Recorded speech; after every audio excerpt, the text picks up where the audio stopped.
Hey there, REMPCs. Welcome to Rules of Cool, where we interview very special guests, creators, gamers, designers, and world builders. I'm your host, Rem, and today we are going to chat with one of Rem Alternus Channel's own, John McDonald, playwright, streamer, podcaster, pop culture aficionado, and goofball. This week's giveaway is a free PDF of Shadowrun 6th World Core Rulebook, Seattle Edition. Type hashtag REMPC in the chat for your free entry to win. Now, we have some news in the Rem Alternus world. The relaunch of Mobius Worlds Publishing's Kickstarter, Nocturne by Night, is launching on Tuesday, October 11th. The renowned superhero RPG Prowlers and Paragons is releasing an all-villains supplement to the Blood and Justice setting. You can follow the project at the link in the chat so you don't miss out. Next announcement, we have new ways to enter our weekly drawing to win our giveaways, and now you can interact with the cast and characters in Shadowrun Emerald Glitch here on Gen Con TV. We all know by now that you can type hashtag REMPC in the chat for a free entry to win, but now you can subscribe to Gen Con TV, which gets you 7 entries to win. I almost messed that up. And 4 Edge to give to the player of your choice. But wait, there's more. Channel points can also be used to impact the game. 500 points equals a NERP, which is 3 extra dice to any roll. 1,000 points is a point of edge to the player of your choice. And 2,500 points is 4 edge to the player of your choice. But wait, there's more. Bits can also be used to impact the game and get you bonus entries for the giveaway. So 100 bits will get you NERPs, which again is the +3 dice, and 1 additional entry to win. 200 bits is a point of edge and 2 extra entries to win. And 500 bits is 4 edge and 5 entries to win. So come play with us, impact the run that we're on, and we'll be ruling the streets in no time. Now, time to get right into our conversation for this week, so stay tuned, REMPCs.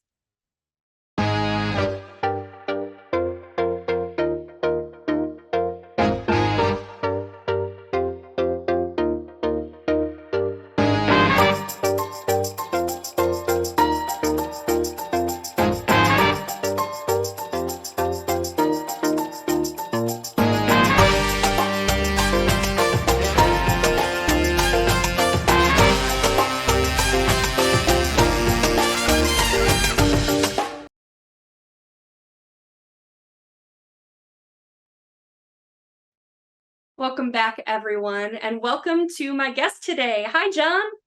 Hello, America, North America, South America, all the Americas and everywhere in between. I've gotten lots of messages to make sure I include other places besides America in my Hello as Panabon. So, well, you're talking to someone who is in Canada, so true, which is part of North America, famously. Yeah, we have guests for Gen Con TV from all over. So welcome to the show, everyone, and welcome, John. I'm really excited to talk to John today because John is a regular face and voice on the Rem Alternus channel, which is twitch.tv/Master of Rem. And so, John, we're going to learn all about you today. Oh, good. I'm an Aries, so I love learning about me. It's great to help people. Actually, the first thing is that what's really cool about the Shadowrun giveaway is that I helped to write some of the missions. So if you were at Gen Con or Origins, you got to play one of my missions, maybe, depending upon what table you sat out. So it's really cool because it's super personal to me, and people really liked what I wrote. So I'm excited for many others to experience the sensation, as it were. So one of the official Shadowrun missions writers now. Moving on up, John. It's true. It's great. It's a really cool thing professionally because in other things I do, like playwriting, I spend years doing projects, so I don't get that like gratification of feedback right away. And it's really nice to spend 3 to 4 months planning a mission and then to hear if people liked it or if things need to be kind of rejiggered. And I appreciate that the team puts up with my shenanigans because famously Math is not my strong suit, so Shadowrun is not always easy for me during the playtesting phase. But they like me and they put up with my shenanigans, so I appreciate Excellent. that immensely. Well, speaking of Shadowrun, let's kick off here with my favorite question that I ask everyone that joins the show. What is your history as a gamer? Sure. So I am, as a kid, I lived in the Midwest in Indiana. And famously, when I was little, we had that kind of lovely satanic panic in America where people were burning their buddy dolls because they had seen the Chucky movies. And so I come from a time where D&D was not talked about much, even if people were playing it in my neighborhood, because parents had tendencies to burn things, which is not great for the books or for the people playing them. Not good for the books, no. And so I didn't really get involved in anything outside of like Scrabble for a long time, and then I didn't get involved in officially anything with graph paper and dice until probably Job Corps, which was after college. And then it was like a weird one-off D&D.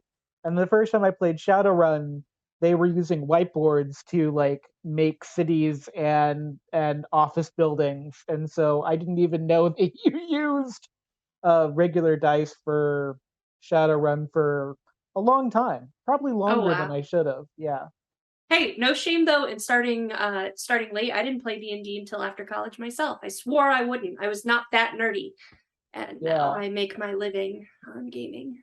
We didn't even have anyone in my high school playing it that I know of. We had some Magic the Gathering kids, but there was no one as cool enough at my high school to play D&D. So I didn't even, for me it was like a thing that was very 80s, kind of before my time. I didn't know they were still making the books. Like it just didn't even occur to me to like actively think about that kind of thing. So I'm glad Well, I'm glad it changed. yes, very much. So, kind of getting into your first games and stuff like that. In the meantime, you were busy with playwriting. So tell us a little bit of that backstory.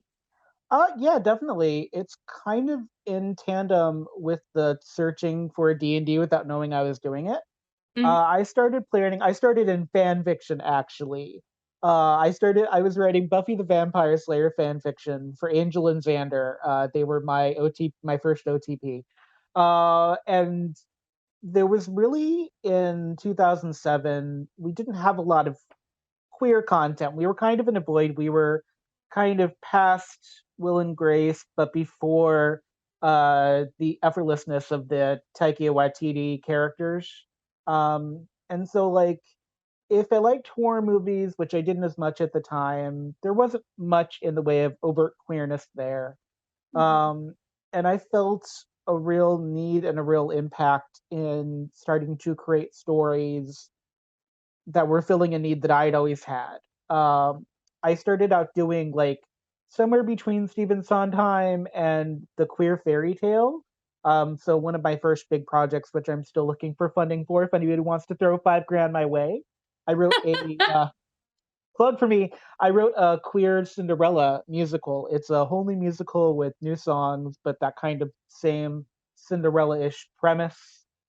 Without the evil stepmother, because she was always my least favorite character in the show. Even Bernadette Peters couldn't make her redeemable for me. So it has a really great brassy alto villainous song. If you want a great villainous song. But the thing is that funding is hard for musicals because they're very expensive. And also being a new playwright, getting people in front of my work and getting people to resonate with it and getting grants is the least fun part. As you know, as a business person now in your own company, it's the least fun part of the creative process is getting the money to make things happen. But queer stories are important to me, and people that have gotten to know Panabon and gotten to know my Power Ranger stuff recognize a lot of the importance of queerness in my work. Um, And and playwriting is that. we'll talk a little bit more about Panabon here shortly. For those new to the Rum Alternus channel. But So kind of making the transition then, we talked about gaming, playwriting, and those impacts on your life. How did you start getting into streaming? I started getting into streaming because of Danny Oliver, who wrote Cuddlesworth Clockwork Circus, which, if you listen to our Rem Alternus, if you tune in, view, listen in, however you participate with the Rem Alternus family, if you tune in on Sunday nights to Like Clockwork, Cuddlesworth is the comic book series that the Like Clockwork universe is in. And And we've had so Danny on this show twice now. yes, you should have Danny on the show many times. Danny is great. Danny put up with my nonsense at a table when literally they put a Shadowrun character in front of me that I had created, and I was like, "What do I roll again?" And I think I asked that about 5 times in an hour. And if Danny can put up with my nonsense, he can put up with anybody's nonsense. Um, yeah, I had a friend of a friend who brought me to a Shadowrun table because I hadn't really played, and I had the sense that I was missing a lot of what the game was, and I wanted to find some new friends and some people I could kind of hang out with. And Danny's a wonderful GM. He's great for people with experience and people like me that don't really know what they're doing and have no improv background, which is kind of the big thing that you learn, both as player and GM, in doing kind of an improv thing. And yeah, Danny's the reason I'm doing Shadowrun's missions. Danny's the reason that I'm in REM. A lot of the stuff that I bring to the universe is because of Danny in a lot of ways, which is nice. So he should get some accolades for that, or maybe like a care package of some kind. So was Like Clockwork your first streaming experience? Yes, like Clockwork was my first streaming experience, which explains when you watch the preludes, which if you haven't, you should find our Remulturnus YouTube channel and watch those. So the prelude where I'm struggling to give Prunia information because I've kind of misread how living in a big city would influence a gnome. That's all happening in real time. That's me figuring out how to do a stream in real time, which is super exciting for everyone involved. Definitely. It's there's legends of that happening. For so to give a little bit more context of Like Clockwork. So we have the comic book, Coddlesworth's Clockwork Circus, which is steampunk fantasy, and it's set in the same world as Like Clockwork, but and it runs parallel in timeline. But it is a different story arc, different things going on. So Panabon, who is John's character, and my character Shayloon kind of meet up and travel together, along with another a decent sized group of misfits. And so what Danny wanted to do was we started the stream at level 3 because it's a D&D campaign, but he wanted the backstories of how we got there from level 1 to 3. And so the preludes were pre-recorded, not live streamed, and sometimes we were alone, sometimes we were with one or two others of the cast as we started to meet, and kind of get to know the characters. So John's character met Perunia, who's a dragonborn fighter, and yeah, so the kind of getting to know each other as players and start to feed off of each other, it did not come naturally at first. What a thing to start with, because there was a prelude where you almost murdered me outright. But to be fair, I deserved it. I had caused something that may or may not have put you into prison as Shaylin. So, like, I mean, I kind of deserved it. What a hilarious way to go, too. You New can see the magic in the preludes. world. New You can magic see in the world. you can see the preludes on our YouTube channel, which our moderators will drop in the chat. Yes. So since Like Clockwork, you've done more streams. Tell us about those. Yeah. So if you didn't get a chance to watch the Streamathon, which was our kind of anniversary celebration that we did, the first year we did a Streamathon, I was just a player. I did Sailors on a Starless Sea. I think I did Wild Sea for that one.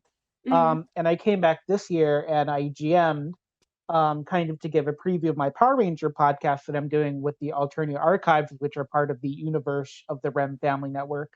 Um, but it's yeah, so those streams are available on the YouTube, and that's kind of a glimpse into my style as a GM, which is for Power Rangers different than how I play Panabon in a D&D setting because it's a different universe, a different context. And those are kind of the streams that I do with REM because I have Sunday. I have to think about this because I live the millennial American dream where I have like 6 jobs.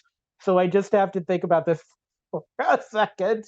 I've got Sunday nights with Like Clockwork, and then we're recording the Power Ranger podcast, and then I have all my non-REM streams, which are a little bit different and involve me as John and me not as a fantasy character. But I also occasionally do one shots, which are a lot of fun, like Granny's Apple Pie, which I think Mm-hmm. was something for the Patreons. I don't Yep. know if that ever made it to YouTube or not. I off the top of my head, I'm not sure. It might still be a Patreon release, or it might be getting released later this year. Yeah, it's fun. It's an apple pie themed D&D one shot, which was a lot of fun to play in. But I've also Realm helped me fulfill my lifelong dream. I'm now also doing a trivia night and a world building REM chat creative night, and so I kind of get to live my best life and be my favorite thing in the world. For when I was a kid was being like a game show host. I was wanted to host Supermarket Sweep or a like Shop Till You Drop or something like that. So now I get to live that fantasy um, without all the weird sweaters and probably stimulants Cool. that they did. So And so John is now running for again twitch.tv/Master of Rem, our Friday night content, which is kind of like an every other week usually, but we're seeing how we want to flesh it out. But once a month now you're doing trivia, and it's open for everyone, is my understanding, right? yeah, you just have to be in the Discord server. And so the way it works is that the week of on the Monday, I will release a promo image on the Facebook and the Twitter and maybe the Instagram if I've had my coffee. And I don't always get my coffee on time. And so I'll release kind of what it is, and it's always going to be the second Friday. So, like, we have them coming up on the 14th. And so on the 10th, which is Monday, in the morning, I think I have it. I kind of release what the theme is. And as long as you're part of the Discord server, you can come on and you can try to beat Chris right now. Chris is the closest one to unlocking their first spell that they can use during trivia night. What is a Um, spell? so, because usually in trivia you accrue points, but I didn't want to do like a traditional prize, and so once you hit every 50 points you get that you accrue from answering questions correctly, um, and we have a lightning round, so you can get multiple points for a question sometimes. You'll unlock a spell, and they're all based on other video games or other game show games. So like the first spell are Nick Arcade spells based on Scorchia, Mongo, and their Merlin archetype, where you can block another player from answering, or you can switch a category if you don't like it. And you can basically create all the Panabon type havoc that you want to in the game. But the way to get the points is to play live and in person. And I try to have it balanced so there's easier questions at first and then they get harder. And so even if you don't feel like you have a lot of knowledge, you can totally just come in and play and have a good time. Because it's as much about, for me, doing stuff with Rem Alternus is about having a good time as much as like taking it seriously and like learning the rules and things. I love I that, but it's I also ran about the good time. So I do have to say, I ran tech for John, and I sat out of the first trivia because John's pop culture knowledge intimidates me. I've said repeatedly, I even said it before the show here, that I could make a drinking game of when John makes a reference I do know versus one I don't know. um, Either way, I could get real messed up. So, I always recommend soda with that game because yeah. doing it with other things is not. Yeah, you set me down in front of Sabrina. We did a 2-part episode for the Sabrina the Teenage Witch 90s sitcom at my pop culture podcast. Everything is gay and the straight stuff, which I love Yeah, the name of. let's transition to your podcast. Let's hear a little bit Yeah. about that. So I have 2 podcasts, and the first one is released every other Tuesday. So we have an episode coming up, one of our Halloween episodes coming up next week, I believe. Yes. Um, and it's basically, so my friend Magnus and I are both queer. He is an illustrator from the UK, and I'm an American playwright, American storyteller. And we basically just take TV shows and films, and like we had one Christmas Chaos episode where we just kind of riffed off of each other. And we look at them from the lens of what is queer content, what does it mean to do things where others are involved? What does it mean when others aren't present? So even like for Sabrina the Teenage Witch, even though it's not technically queer because it's not really queer characters, there's Mm-hmm. queerness in it, in how Sabrina goes about keeping her secret, in her relationship with her aunts and in her found family. In my one straight OTP, which is Sabrina and Harvey, Nate Richard and Melissa Joan Hart as Sabrina and Harvey specifically.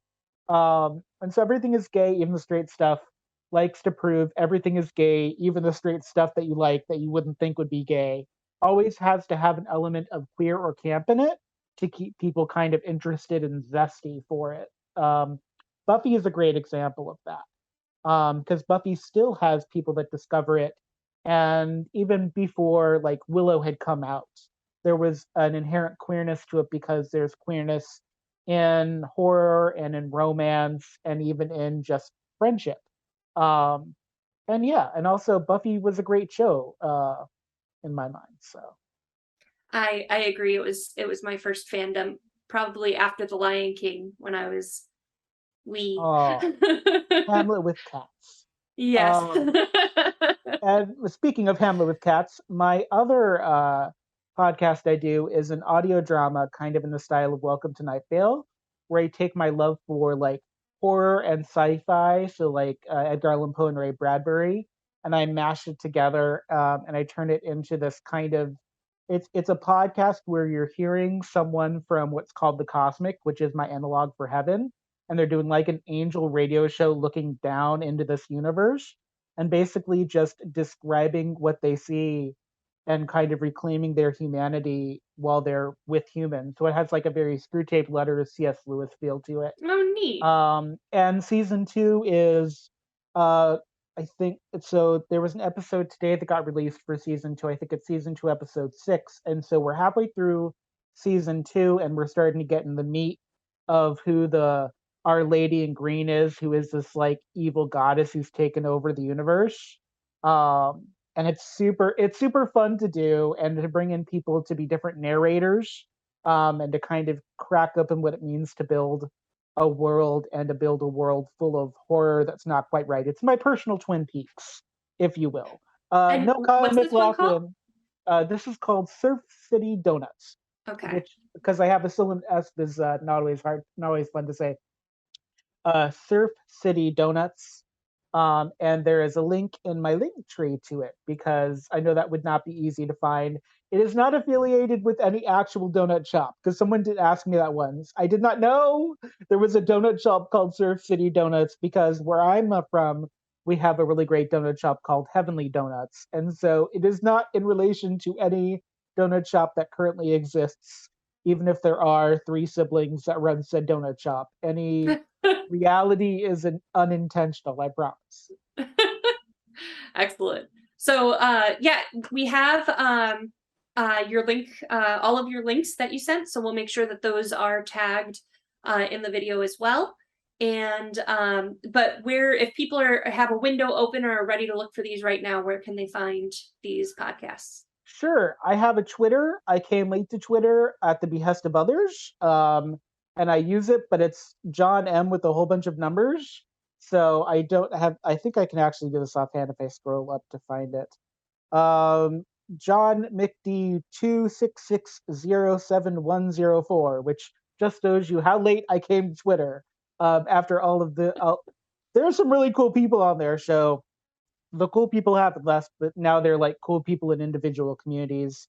And my Instagram is based upon one of my favorite video games. Stardew Farmer is my Instagram because I Oh, came to love Stardew Valley. So I am a who Stardew doesn't? farmer for life.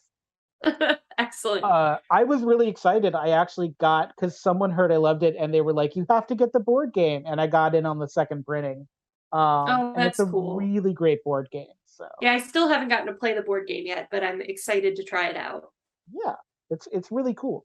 And then my link tree is just linktree.ee/John McDonald. I tried to make that one easy. I'm wearing my Sailor Moon shirt in the picture, so if you get the picture of me with Sailor Moon, you have the correct one. Although I am a Sailor Excellent. Mercury, not a Sailor Moon, but they don't make Sailor Mercury shirts in that style yet, sadly. So we talked a little bit about your trivia show on Friday nights, once a month. And then you mentioned world building discussions also on Fridays. Can you tell us a little bit about that and how that works? Yeah. So on the fourth Friday, I really loved the idea of doing this. I kind of inherited this from one of the other REM people that was running it. They stepped down. They were also running the game night on Friday night that became trivia night. My computer famously cannot handle Tabletop Simulator and Discord at the same time, so the game night had to be retooled. But basically, so I used to teach creative writing classes, and so I took the idea of kind of the world building server that we have in the REM Alternus Discord server, and I wanted to give creatives a place where once a month we could talk about something on topic, whether it's about how money works in your universe, whether it's about how I can actually look this up and see what we did last month because I don't have it fresh in my brain. Um, but we do have like a general world building discussion group, and so like we talked about the idea of who influences your work. So I have this whole kind of master list of discussions. And so at the end of September, we talked about the idea of when you're creating a world or when you're creating a tabletop game or when you're creating a character, things that you love influence your work. And as early creatives, especially, you feel a lot of shame for not being like original, quote unquote. And then I remind everyone that Neil Gaiman and Stephen King often talk about the people that influence their work, whether they got to work with them or not. And so you don't have to be specifically like you don't have to have like the big title over your head like playwright or actor or director or anything like that. If you're just a creative that has questions or that wants to talk about a project you really love or something like that, we've got room for you on the fourth Fridays of the month. Yeah, um, Ava, if you wouldn't mind, Ava's our moderator tonight, lovely moderator. So if you wouldn't mind dropping our Discord link in the chat for people to join and come hang out. Also, Ava comes on the show every now and then to talk about their creative work, which is really cool to hear about. My hope is to get a lot of diverse voices. I am queer, but I am also cis white, so the way that my work is colored does come from a place of privilege. I openly welcome anyone from any walk of life, people that write POC characters, or people that are POC, people that write characters of different abilities, people that write neurodivergent characters. One thing I like to talk about in creation of Panabon is that they are genderqueer, and I was surprised how hard it is to use they them pronouns in D&D. And Mhm. so that is like a whole conversation of how do we express gender in games, where you can if you have like 2 hours on a Friday night, we want you to come and be able to talk about things like that. So Yeah, I do have to say we've been playing this game for almost 2 years. And so, I know Panabon at this point, but I know you as he, him, and yeah, Panabon is they, them. So it's hard sometimes. I still make mistakes and do Panabon says they'll, blah, blah, blah, blah, blah, kind of thing. yeah. But it's a great way also just to practice that, and so if it is difficult to change pronouns, then that's something that like gaming can bring out and help you practice for real life scenarios. Yeah, and so it's called it's called REM Chats before it's REM Chats World Building. So really, it's about a chat about the creative process. So even if you just, not just, but even if you create characters, it's something I want you to come and feel like you can be part of because everyone starts out somewhere. So even if it's just like a secret desire that you have and you're like up in your attic at midnight just typing away page by page, like you can come and hang out, even if you just talk about the stuff you love that has influenced you.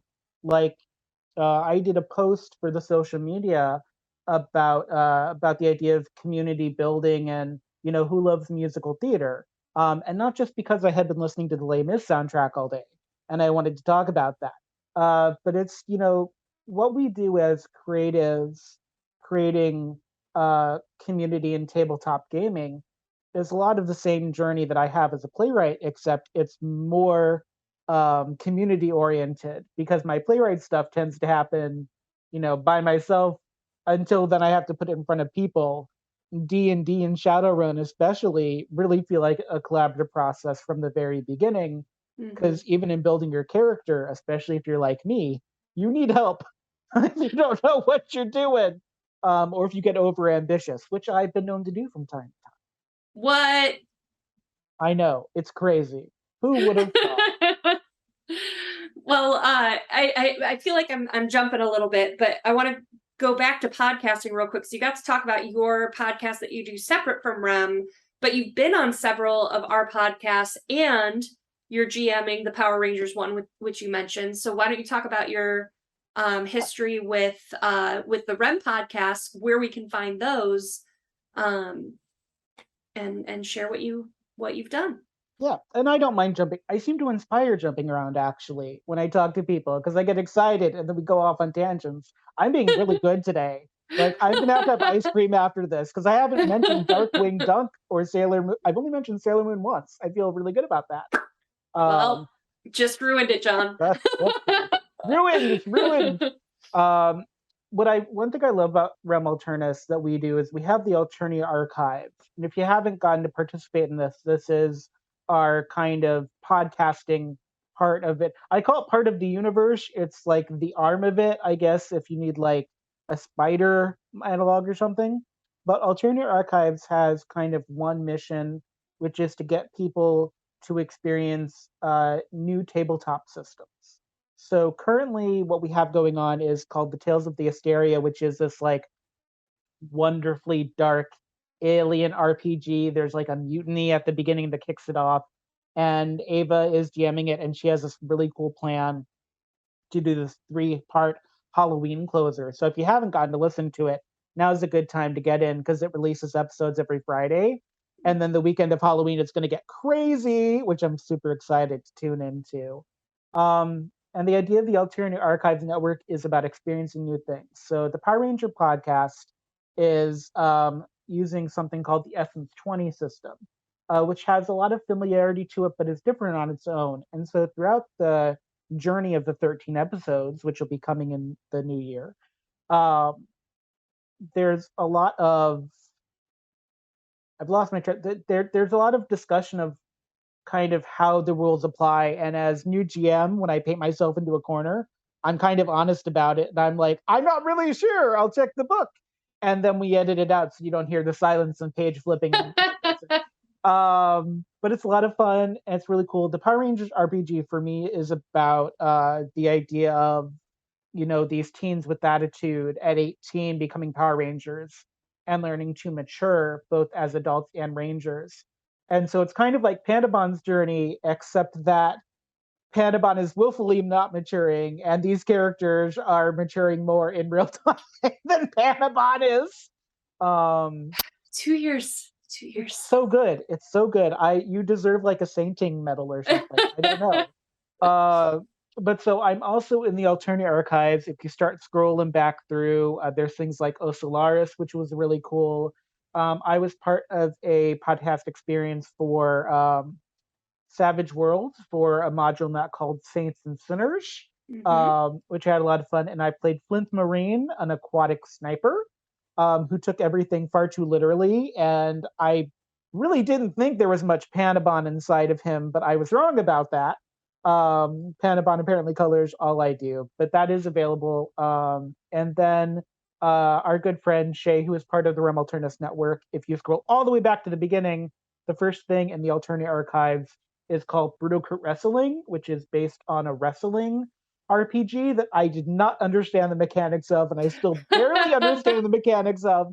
Um, but I played like a Minotaur wrestler character, which is kind of a callback to the first D&D character I created, except this one survived the entire time. And the Alternate Archives is really cool because when you think of tabletop gaming, a lot of people tend to think of kind of what I call the big three. So you think of D&D, you think of Shadowrun, and sometimes you think of Savage Worlds, or you think of something you really love, like Powered by the Pathfinder. Apocalypse, Pathfinder, which I have not played yet, but I will excitedly sit down and play sometime if somebody wants to play with me at that. Um, but so what we do is the Essence 20 system, the tiny D6 system, powered by the Apocalypse, which is like Glitter Hearts Essence 20, which is also bringing us. I listened in the Brian Steele interview when I was like, My Little Pony, more Power Rangers stuff, and my tiny heart went squee because I can only see what's up for pre-order on the website.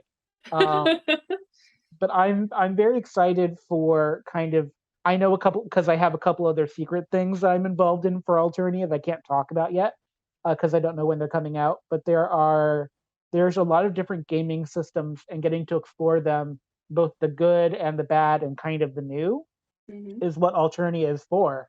And also, I just have a wonderful voice, like super fluid and melodic.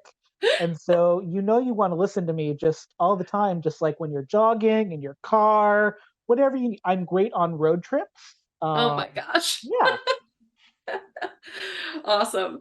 Well, we're at the point of the stream where I'd like to get some of your favorite stories from the gaming table. But it can be from any of your streams, podcasts, non-recorded stuff. But why don't you give us one or two of those? So the first one I thought of when I saw the questions the first time was when the Minotaur that I played, and this was in a game called I think it was called Red Sun. So this was like a special D&D module of some kind eons ago with like an apocalyptic gladiator ring in the desert type of thing. I played a Minotaur, and they got speared with an obsidian spear through their chest in the middle of an event, but I kept rolling good like saves. So like I was not dying and I could not move, but I kept not dying. So I could like I just kept having to monologue my way through my own death like a Shakespearean experience. I had a lot of fun. I had a lot of fun not dying because I like lived for 5 turns and then the game was over for that evening. So that character is still alive somewhere in the multiverse, which is really cool. Still going. Hey guys, Hey help, guys. help. Yes, great character. Still not sure what that module was about. I would like to revisit that someday, even just to learn what the big mystery was to it. I couldn't even tell you the year this was. The What's been really fun about the Power Ranger podcast that I'm doing is as a GM, I get to find out which Power Ranger monsters the players were afraid of as kids. Because one of the things I love is the old monsters because they're so wonderfully silly. And like finding out who's scared of Eye Guy and Pudgy Pig and Goldar has been a lot of fun. I try not to chuckle evilly, but sometimes there's just a little bit of glee that comes out of me when they're facing a monster. But I'm also playing Zordon, so I have to be kind of like dour and save them. I can't be Rita all the time. Um, and obviously, my favorite moment in like Clockwork is I've had a lot of them. We talked about them in the like Clockwork, Cuddlesworth Clockwork Circus issue 2 Kickstarter thing we did. Hmm. So there's the bag of bloody nuts where we were CSIing the body, and Aegis is just like eating the nuts with the dead body around. Yep. I liked. I just had it. What was it? When I think about the preludes and the basically Panabon's 2 preludes with Bruni and Shayloon, the same thing happens in both. They both end up in the same location, and Panabon stabs. And Perunia just is like, oh, dead body, steps over the dead body, and then keeps going. And Shaylun sees the dead body and proceeds to scream and run. And Panabon still does what they want to do. Just the two different reactions, I think, really made it for me personally. Not great psychologically for Shaylun, but hilarious for me. So Yeah, that was it was pretty great because you had already recorded with Alex at that point, who plays Perunia. But it was my first time playing with you or anyone for the series. And so I didn't know that the scene had played out previously with a different results already. So it was really, I think when I finally listened to the preludes and I realized that had happened, it was that parallelism that kind of branches abruptly between the two reactions was pretty perfect. I did enjoy that quite a bit. also earlier in that prelude, where you give this gnome that you'd never met before, you're like home address so they can be pen pals. I'm just like inside, I'm screaming internally, "Don't do it! What are you doing? Bad idea! Left turn, Yeah, hard left turn." Panamon Um, is this rogue criminal, but it's she, not. It's more of a Catwoman character. I'm not like just a criminal so I can stab people. You know, I only take stuff worth taking. mhm. But you know what? My character was a kid and in a foreign country and met a fellow gnome and like, like gnomes As you gotta stick do, yeah. together and so let's be pen pals and yeah, that didn't go well. I like the Terry Pratchett approach of how he do. So there's something really great in the circus aspect that has this really great something wicked Ray Bradbury thing for me. But in the aspect where we have to be heroes, we kind of go into a Pratchett headspace. And because Hmm. I love Discworld so much, like it's so fun for me to see how we actually interact with the idea of what is a hero. Because in any other context, Panabon is not a hero. And even in this context, Panabon might not really be a hero, but they're just kind of there for whoever the mystery gnome god is, if there is Yeah, one. I definitely think it's interesting. Again, being two years into this campaign, which only a couple months have gone by in game, but being able to see like how you just said, like Shailene was so trusting and optimistic and gave you her address and stuff like that. But now, anytime someone new joins the party, it's like rage and fear and And sparkle darts, just sparkle dots immediately in their direction. so many sparkle darts. If you haven't watched the episodes from the last couple of episodes, they are a real treat. Our YouTube is a great location to find that for Realm Alternus. And we have a wonderful editor who goes in and makes sure they're all kind of edited in a nice sequential order. So you can actually go back and watch how Shaylun goes from not trusting to starting out trusting. It's a beautiful thing. From trusting to then not trusting. Yes, that's what I meant to say, which is totally. Awesome, John. Well, we're getting close to the end of the session here. So, where can we follow you to learn more about all the stuff you do? Because there's a lot. It is, yes. So my Twitter and Instagram are great. The best place to find out about my professional work, to look at my new play exchange, where all of my plays are housed. And if you see one you like and you can't get it, you can email me because my email address is there. My link tree is really great, especially for. So I have a gay visual novel that I've started. So I learned to code for this. So if you like the idea of Dream Daddy or coming out on top, but you wanted like a Great British Baking Show element where people were like baking and finding romance. I have that, so it's somewhere between a choose your own adventure and like a traditional like uh 2D video game. And it's called How Sweet It Is, a gay visual novel about baking and love. And so my link tree has that on top, but then underneath that you can find all of my REM stuff. You can find my new play exchange, and you can find Surf City Donuts, and everything is gay, even the straight stuff. It is a lot when I say it out loud.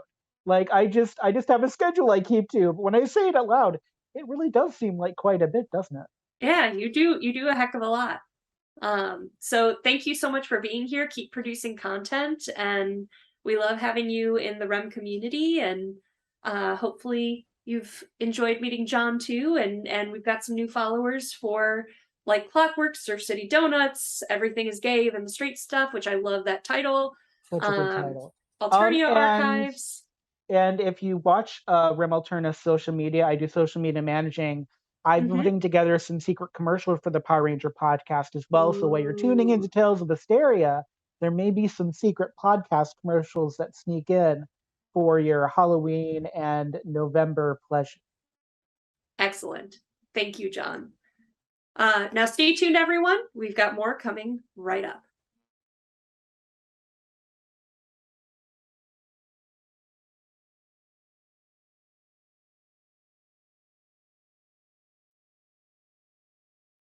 Our runners are in the middle of a fight with the talismonger Ishioka Mari.